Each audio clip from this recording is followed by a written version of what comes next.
Alright, so everything's gone, so now I'm starting fresh. Gonna consume my grenade. Gonna Icarus dash down. Restoration ×2. Solar nades out. All the solar nade kills refresh the restoration timer. Along with weapon kills. And if you're, as long as you're jumping in the air, you're gonna get all your abilities back like instantly. Restoration ×2 or 12 seconds. It's just infinite, and you make fire sprites non-stop, getting your abilities back. There, that's basically it. Like that. This is probably the build that will help you solo that first encounter, like without question.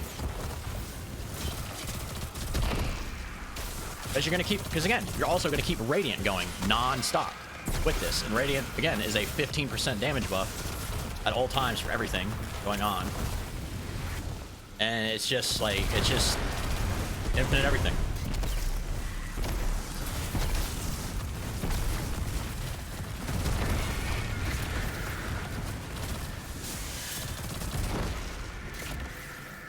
And essentially, you're never gonna die. That's basically what it is.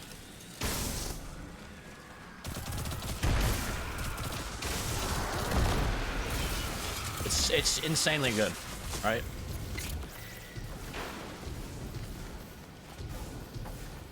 Apart from that, I mean, there's like, I mean, and this is, if you want to look at it, this is like exactly what I'm running on this.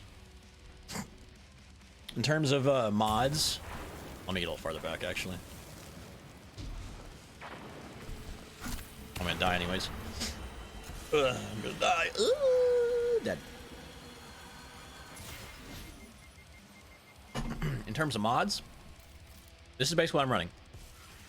Of course, I basically have a lot of +10 mods just to help me get to my my stats that I have now. Those aren't really that important. Those, you basically use those as you need. But I got you know, a harmonic siphon for solar weapon, final blows, make orbs of power. Makes sense. Got double ash the asset, so you get your super back really fast. So with this, if you're doing Sunbracers really well during that encounter for ad clearing, you can basically use your well at the beginning and get it back for boss damage within like a minute. So you can get your well back really quick. Also have obviously momentum transfer. You could probably do 2 stacks of that if you really wanted to. So you get your grenade back, your melee back really fast. Because causing, you know, damage with a grenade reduces your melee cooldown. You can run 2 of those so you get your snap all the time. But as long as you're jumping in the air and floating when you're doing your grenades, you're gonna get your melee back instantly pretty much anyways. So I have a bolstering destination on there that lets me get my, again, it might honestly be better to run double bolstering, so that way you get your Phoenix dive back faster, so in case you fuck up, you can re-proc the whole cycle again. And then obviously a firepower mod, so your solar nades are making orbs. The 3 big important orbs or important mods are charged up, stacks on stacks, and powerful attraction. So every single time you Phoenix dive, you're gonna collect all the orbs you made, and basically keep. And I also have a utility kickstart down here, so that way, every time I do my Phoenix dive, it's going to consume my stacks. I'm going to get a chunk of my Phoenix dive back, and all those orbs I get are going to feed into my Phoenix dive and getting it back as fast as possible. So like, and then on the chest piece, you can run double reserves, whatever your heavy is. So for me, it's Legend of Acreus. And then on your boots, you can kind of run what you want here. Since you're going to have non-stop healing, you don't need any of the mods that when you pick up orbs, you get your health back or you start regeneration. So I have, you know, picking up an orb gives me my class ability energy, gives my melee, feeding those 2 things back. And then on the bond, you have like 1 free slot for whatever, since you have these 2 here. And again, this is on an Artifice armor bond, so that's why I have 5 slots here. If you didn't have 5 slots, then you wouldn't have this. You would just have these 2, probably. Or you would have these slots. You wouldn't have this slot right here, but you could have, you know, I like, you know, reducing my melee cooldown when I Phoenix dive. Pretty simple. It's like, it's nothing super crazy mod wise. It's the only important things obviously are your siphon mods for orb generation and your mods here that increase your armor charge to 4 stacks. And then powerful attraction. Like, all these kind of feed into each other in like a permanent loop, basically. And you would be surprised. This is almost exactly what all my builds run in terms of mods. It's almost all this. Like, if I go to the Void build I'm using right now. It's basically the same thing. It's nearly the same thing. It's just a few different things here and there. Like I have a stasis siphon because I use the GL right here. Because this build perfectly works with the dungeon weapons traits.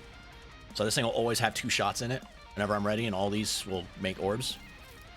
Of course, you could always run double. You can change this to like another mod that generates ability energy. But same thing. Same exact 3 things. Charged up, stacks, powerful traction. You could like, right now I have a special finisher on this. But honestly, I don't really need that. Instead, it would probably be more beneficial to have utility kickstart.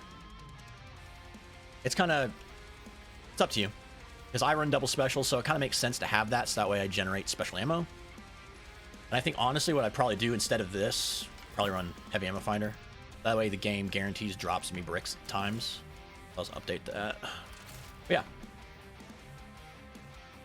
Explosive finisher, huh? That's a mod? Oh yeah, it is, huh?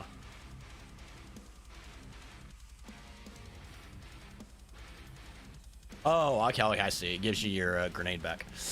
Yeah, I mean, that's fine.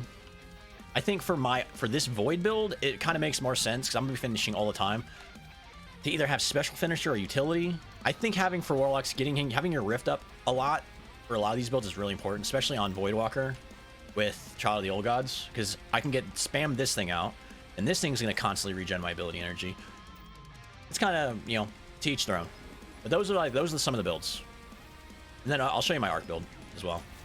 Yeah, I basically have a pure damage, like raid damage build, because even though Starfire got nerfed hard and it's nothing like it was, it's still definitely it's still at the top of the class for bonus damage during boss fights. No other Warlock exotics really do that. Really. Not like Starfire. Even if you only throw 3 fusion aids, that's still huge damage. Huge extra damage. So this is pretty basic. I almost got my triple 100. It's close, but not quite. Then I have kind of more of a very basic general void build with Nezarec Sin. So it's just pure raw ability regeneration nonstop with a good funnel web, retrofit, and I have conditional in here just because I can. And as you see, pretty much all the builds are nearly identical. There's a few differences here and there depending on what armor, what extra stats I need, and a few different things, but they're basically all the same. Because it's just like a really reliable build overall. These 4 are Strand builds that are kind of trash right now. I haven't really messed around Strand. But it's my Sunbracer build. This is my crazy just finisher-based Void build, which is nuts. I have a Crucible build, just kind of just base the armor set that I need to use for Crucible. And this is my Arc build. Arc build completely relies around Fallen Sunstar and Cold Heart, because they work basically together really, really, really well. This thing basically generates non-stop traces. So this is basically infinite spamming, infinite ad clear, infinite abilities up at all times. All you need is Cold Heart. Whatever your other weapons are just don't really matter that much, just whatever you want. And it's, again, pretty much all my builds are nearly the same. Like I always have tier 10 resilience, tier 10 discipline, and like at least tier 4 or 5 or higher on resilience or recovery. This one actually has pretty decent intellect as well. But again, pretty much the same. Double reserves and chests for what you need. This one's a little bit different because I don't have powerful attraction, which I could honestly put that on here for sure. To be fair. Like I could get rid of I gotta get rid of this one. Throw powerful attraction on there and update that. So again, nearly all of my builds just have these 4 basic things right here. I think having utility kickstart's really good. Powerful attraction, grab all those orbs. You're gonna get your abilities back. You're gonna get it. You're basically be non-stop armor charge times 4. Anytime you use your rift, you're gonna get almost half of it back. It's just non-stop abilities, and it's really, really nice. And yeah, it's like all my builds are basically the same in terms of mods. They're nearly identical. It's just more or less the weapons and what build is for.